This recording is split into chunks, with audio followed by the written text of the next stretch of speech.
Iyo wamaze kugira ibyo ugeraho mu buzima, abantu bake uba ushobora kwizera mama wawe ari muri bo. Niwe uzagukunda waba ufite amafaranga cyangwa se utayafite, azakora ibishoboka byose akurengere ndetse arebe ko ubuzima bwawe butaba bubi mu gihe kizaza. Aya ni amagambo y'umukinnyi w'icyamamare Achraf Hakimi, umunyamaroke ukina umupira w'amaguru wabigize umwuga, akinira Paris Saint-Germain yo mu Bufaransa. Bavuga ko uyu mukinnyi yasobanukiwe cyane ibanga ryo gucungwa na nyina muri byose. Umubano we na nyina uri ku rwego rutangarirwa na buri wese, ariko kandi ni umubano uherutse kumugoboka, uramutabaraho rukomeye, inkuru ikwira isi yose mu birebana n'ubutunzi bwe. Iyi ni inkuru yatumye uyu mukinnyi ashimwa n'abatari bake, ariko hari n'abandi bavuze ko icyo yakoze ari ubusambo budakwiye. Ariko kandi kuri benshi uyu ni umunyabwenge bwinshi cyangwa se incakura iyo bigeze ku butunzi, cyane cyane mu birebana na gatanya ku bashakanye. Ibi tuvuze bikomoka ku nkuru yamamaye cyane guhera mu mwaka wa 2023 kugera ubu, ubwo wahoze ari umugore w'uyu mukinnyi Hakimi yagiye kumurega mu rukiko kugira ngo batandukane nk'abashyingiranywe. Nyurukurega wahoze ari umugore we yitwa Iba Abouk, yasabaga ko nibatandukana yahabwa 1/2 cy'imitungo y'uyu mukinnyi w'icyamamare. Icyo gihe Hakimi yaratunze miliyoni 25 z'amadolari. Icyatunguye benshi ariko ni uko urukiko rwasanze uyu Hakimi nta mutungo agira. Basanze nta mutungo umwanditseho, byose byari byanditse kuri nyina. Uyu mukinnyi ni muntu ki wabaye icyitegererezo kuri benshi mu birebana no kurinda ubutunzi bwe n'imbere y'umugore bashakanye. Uyu wahoze ari umugore we ni muntu ki? Achraf Hakimi yamenye ate ko umugore we yazanywe no kumusahura kandi yabigenje ate ngo abyirinde? Reka tubivugeho.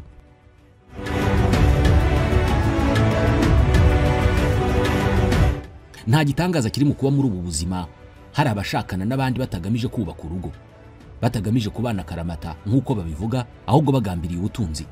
Hari abahitamo kubana bashaka amasezerano azatuma nyuma gato yuko bashyingiranywe bazasaba gatanya, imitungo bakayigabanywa. Hari abakinnyi benshi b'umupira w'amaguru b'ibyamamare bakunze kwibwa muri ubu buryo, bagashakana n'abagore, nyuma y'igihe gito bagatandukana, bakagabana umutungo. Bamwe mu bakinnyi bagasigara nta butunzi bagifite. Hari n'abakennye rwose.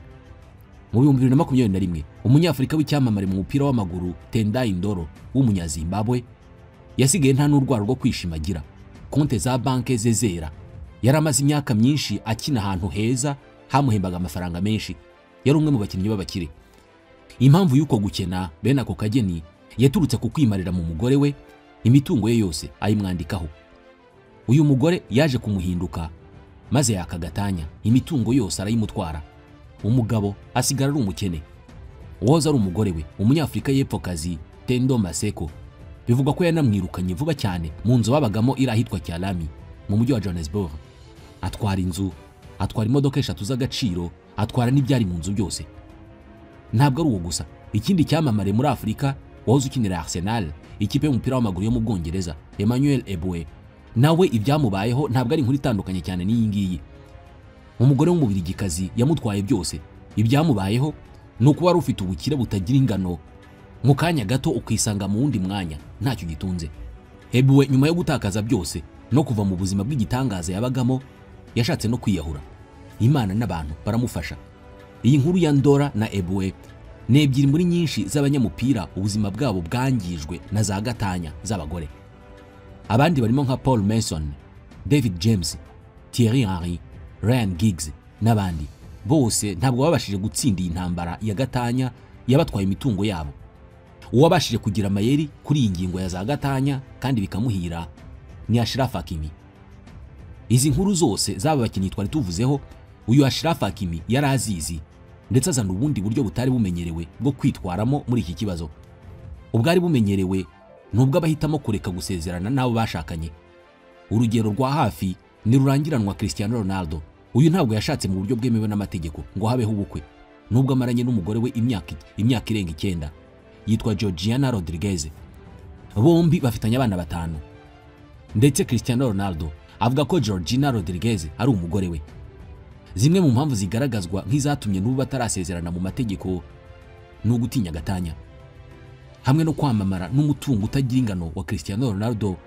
Bivuga ko uyu mugabo yizera ko hajemo ibyo by'ubukwe ngo byarangira hajemo n'amategeko n'ibindi. Igihe cya gatanya cyagera bikamugendekera nk'uko byagendekeye abandi, kandi ni ibintu byamubabaza cyane. Ronaldo bitekerezwa ko ntawe afite wo kwizera iyo bigeze ku mitungo ye uretse nyina wenyine. wenda n'abazamukomokaho. Cristiano Ronaldo aherutse kuvugira mu kiganiro cyitwa Am Georgina gica kuri Netflix ku bijyanye n'ubukwe no gusezerana ngo ari gahunda igiteretse ku meza yo kuganiraho, ariko we na Georgina ngo bategereje igihe cya nyacyo, ibyo yise slick. Ati nta kantu gato kabura cyane, ati ako kantu gato kakibura nikaboneka ubukwe buzaba. Ati bishobora kuzatwara umwaka, bishobora kuba amezi 6 cyangwa se ukwezi kumwe, gusa ndizera neza ko bizabaho. Tugaruke kuri Hakimi. Bijya gutangira hari mu mwaka wa 2018 ubwo Achraf Hakimi, umusore ufite inkomoko mu gihugu cya Maroc, yahuraga n'umukobwa w'umunya Espagne ariko nawe ukomoka muri Tunisia, Iba Abouk. Bahuriye mu ifatwa ry'amafoto mu Budage. Amafoto yagombaga kujya kuri Vogue Arabia, ikinyamakuru cyandika ku muco w'Abarabu. Uyu mukobwa ni umunyamideli. Bivugwa ko habayeho gukundana bwa mbere bagihuza amaso. Mu kwa gatandatu mu 2018 nibwo bagaragaye bwa mbere bari kumwe, aho bari bitabiriye igikorwa cy'ubugira neza i Madrid, ndetse nyuma y'amezi 2 batangaza ko bombi bakundanye cyane. Mu 2020 basezeranye kubana, babikorera mu ibanga rikomeye, ndetse muri uwo mwaka bababyaye umwana wa mbere. Mu 2022 babyara uwa kabiri n'abana 2 b'abahungu, aribo Amine wavutse mu kwezi kwa kabiri mu 2020 na Naim wavutse mu kwa kabiri mu 2022. Ibibazo rero ntibyatinze gutangira mu 2023 hagati y'uyu mugore Iba urusha umugabo we imyaka 12. We yavutse mu mwaka w'1986 mu gihe wari umugabo we Hakimi Achraf yavutse mu 1998. Iki gihe batangiye kugirana ibibazo, baje no gutandukana. Umugore ahita ajyana ikirego mu rukiko. Iba Abouk yizeraga ko naramuka abonye gatanya umutungo wa miliyoni 25 z'amadolari Hakimi yari afite, byako kanya bazahita bashyira hasi bakagabanamo kabiri. Amakuru ahamya ko nibura uyu mugore yasabaga kuzahabwa umutungo utari hasi ya miliyoni 11 z'amadolari. Uyu mugore byari kumuzamurira umutungo cyane kubera ko yari asanzwe afite umutungo wa miliyoni 2 z'amadolari. Igihe umugore yatangiraga kurega, Achraf Hakimi yahise ashinjwa ikindi kirego cyo gufata ku ngufu umukobwa w'imyaka 24. Ni ibirego yahakanye, avuga ko ibyo byose bifitanye isano no kuba barimo gushaka kumutwara umutungo. Ati nakagambane. Bari mu rukiko bageze ku ngingo yo kugabana imitungo. Abari mu rukiko bose baratungurwa cyane. Ibyabayeho ntabwo ari cyo bari biteze. Umucamanza yavuze ko abona mu mpapuro rwose nta mutungo uwo Hakimi afite, ahubwo ko ashobora kuba ari umukene wo gusabirwa. Icyariho ni kimwe: guhera ku mushahara yahabwaga na Paris Saint-Germain, gukomereza ku mitungo ye nk'inzu, imodoka zihenze, imiringa, imyambaro, byose byari byanditse mu mazina ya nyina nka nyiri umutungo. Abari mu rukiko bose by'umwihariko umugore we n'abamwunganiraga mu mategeko bakubiswe n'inkuba. Ibibaye birabayobera. Urukundo rw'umwana na nyina rwari rwishe umushinga. Hakimi na nyina Sadia Mou bavuzwe cyane mu gikombe cy'isi cy'umwaka wa 2022 ubwo bishimiraga kuba ekipe y'igihugu ya Maroc imaze gutsinda Espagne muri kimwe cya 16. N'ahandi hose Hakimi iyo umukino warangiraga yihutiraga kujya guhobera nyina, bakundana cyane. Nyuma y'uko umugore wa Hakimi yumvise ko nta mutungo uyu Hakimi agira kubera ko imitungo yose ibaruwe kuri nyina, yahise atanga ikindi kirego gishya kimushinja gutagaguza ndetse no gucunga nabi umutungo w'urugo.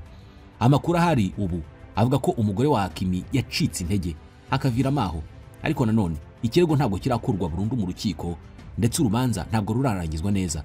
Gusa ikizwi ni kimwe: imitungo iracyari ku ruhande rwa Achraf Hakimi na nyina. Rimwe nyina wa Hakimi yatangaje ko atarazi ko imitungo yose y'umuhungu we yayimwanditseho. Ati umuhungu wanjye ntabwo yigeze ambwira ko anshyira ku mitungo ye yose, niba yarabikoze byo kwirinda ntacyo mbiziho. Atari ko subundi kosa ririhe ngo bibaye iyo mpamvu. Iyo umuhungu wanjye atabigenza atyo ntiyari gukira uriya mugore. Uwo ni nyina wa Achraf Hakimi, Sadia. Mu mezi make ashize mu kiganiro Hakimi aherutse kugirana na Anas Boukache, ku mugaragaro yagize icyo avuga kuri gatanya ye hamwe n'uwahoze ari umugore we ndetse n'ibyo bamushinje byo gufata ku ngufu. Uyu mukinnyi wa PSG bwari bwo bwa mbere agiye kugira icyo abivugaho, anashimangira ko ikibazo kikiri mu rukiko. Mu magambo ye ati ukuri nuko iyo tumaze kugera iyo tujya mu buzima twarageze ku ibintu byose bigenda neza, duhinduka umuhigo w'abantu bamwe na bamwe. Ntabwo wakwizera abantu bose bagukikije.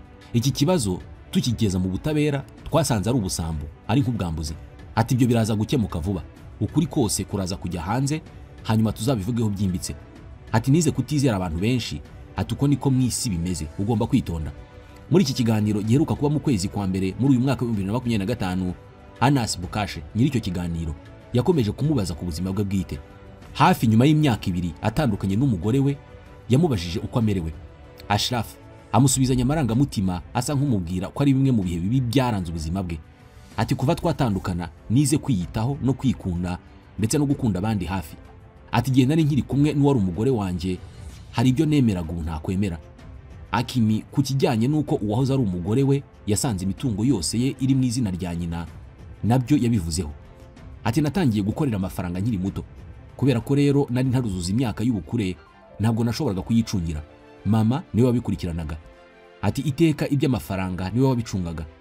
Ati buriya rero iyo umaze gutunga ibintu hari abantu bake wizera. Nyoko niwe uzagukunda waba ufite amafaranga cyangwa se utayafite, ikindi akakurwanaho mpaka birangiye.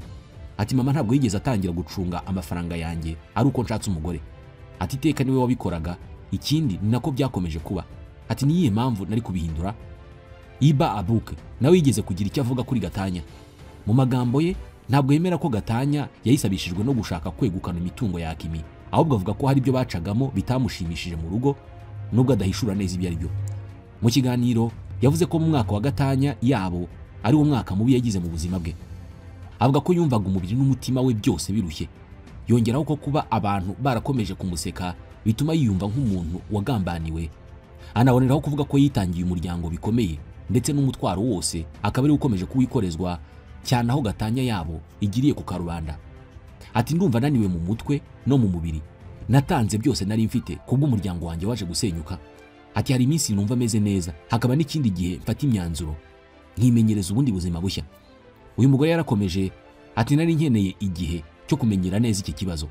Nasabwaga kwemera ko kababaro gusenyuka k'umushinga w'urugo nahaye umubiri na roho byanjye. Abuke yaboneyeho gutangaza ko ngubu icyo ashyize imbere ari abana be, ibindi bikaza nyuma. Yahakanye ko yifuzaga imitungo, yongeraho ko ubutabera buzakora akazi kabwo. Ati igihe ibyo nakoze nta sano bifitanye no gushaka ibintu. Ndizera ko ubutabera n'abashyira mu gaciro bari ku ruhande rwanjye.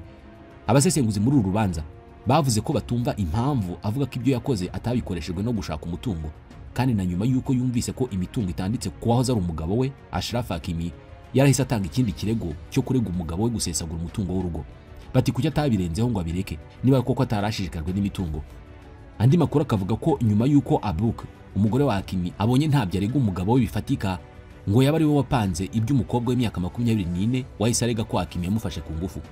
Abuke yavuze ko icyemezo cyo gutandukana na Hakimi cyafashwe mbere y'ibi birego byo byashinjaga Hakimi gufata ku ngufu, ariko nanone ngo biri mu byatumye noneho afata uwo mwanzuro ku rwego rukomeye, mu rwego rw'ibyo yise kwifatanya n'uwahohotewe. Na n'ubu iby'uru rubanza ntabwo birasozwa. Hakimi yavutse ku itariki ya 11 y'ukwezi kwa 4 mu 1998. Ababyeyi be ni abanyamaroke baje kwimukira i Madrid muri Espagne. Ise Mohamed yakoraga ubucuruzi buciriritse ku muhanda, nyina Saida yakoreraga abantu akazi ko mu rugo. Hakimi yakuriye muri Retafe. Avuga ko ababyeyi be bakoze ibishoboka byose ngo abana babo babeho neza, ndetse rimwe na rimwe akavuga ko nk'abana hari igihe bisangaga mu rugo bonyine, ababyeyi bagiye gushakisha, ariko akongeraho ko nta kibazo byari bibateye kubera ko babikoreraga ineza y'umuryango. Ni umusore wavukiye mu muryango ukennye ariko aza kuwuhindurira imibereho bitewe n'akazi ke ko gukina umupira w'amaguru. Afite imyaka 8 yatangiye gukina muri ekipe ya Colonia Ofiei. Impano ye ntabwo yatinze kubonwa na buri wese, bituma mu 2006 ahamagarwa mu ishuri ry'umupira w'amaguru rya Real Madrid. Ubundi amenyereweho gukina inyuma ku ruhande rw'iburyo, ariko ashobora no guhengekwa ku rw'ibumoso naho akaba yahakina. Ni umwe mu bakinnyi beza isi ifite bakina muri uyu mwanya. Ku itariki ya 19 y'ukwa 8 mu 2017 nibwo yazamuwe mu ikipe nkuru ya Real Madrid, aho yari agiye kujya afasha Dani Carvajal na Nacho. Yahise anahabwa kujya yambara nimero 19 mu mugongo. Umukino we wa mbere yawukinye ku itariki ya 1 y'ukwa 10 muri uwo mwaka, igihe Real Madrid yatsindiraga mu rugo ibitego 2-0 ekipe ya Espanyol Barcelona. Igitego cya mbere muri iyi ekipe yagitsinze ku itariki ya 12 y'ukwa 5 mu 2018 muri Real Madrid. Ntabwo byakunze neza kubera ko yahise atizwa imyaka 2 mu Budage muri ekipe ya Borussia Dortmund. Igitego cya mbere muri iyi ekipe yagitsinze ku itariki ya 27 y'ukwa 9 muri uwo mwaka bakina na FC Nuremberg. Aha byarangiye Dortmund itsinze iyi ekipe ibitego 7-0. Uyu mukinnyi noneho muri iyi ekipe yarahiriwe kubera ko yabonaga umwanya wo kubanzamo. Bakina na Atletico Madrid muri Champions League, Ashraf Hakimi yahise akora amateka ye ya mbere mu mupira w'amaguru, atanga imipira 3 yavuyemo ibitego. Mu kwezi kwa kabiri mu 2020 uyu mukinnyi yashyizeho agahigo ko kuba umukinnyi wihuta muri shampiyona y'icyiciro cya mbere mu Budage, aho yirutse ibirometero 36 ku isaha bakina na Union Berlin. Ku itariki ya kabiri y'ukwa karindwi mu 2020 yavuye mu ntizanyo agurwa na Inter Milan yo muri shampiyona y'icyiciro cya mbere mu Butaliyani. Bamutanzeho miliyoni 40 z'amapaundi asinya amasezerano y'imyaka 5. Uyu mukinnyi yakomereje ku rwego yari amaze kugeraho rwo gukina neza, afasha Inter Milan gutwara igikombe cya shampiyona. Ntabwo yatinze muri ekipe kubera ko yahise agurwa na Paris Saint-Germain mu mpeshyi y'umwaka wa 2021. Yaguzwe miliyoni 60 z'amapaundi.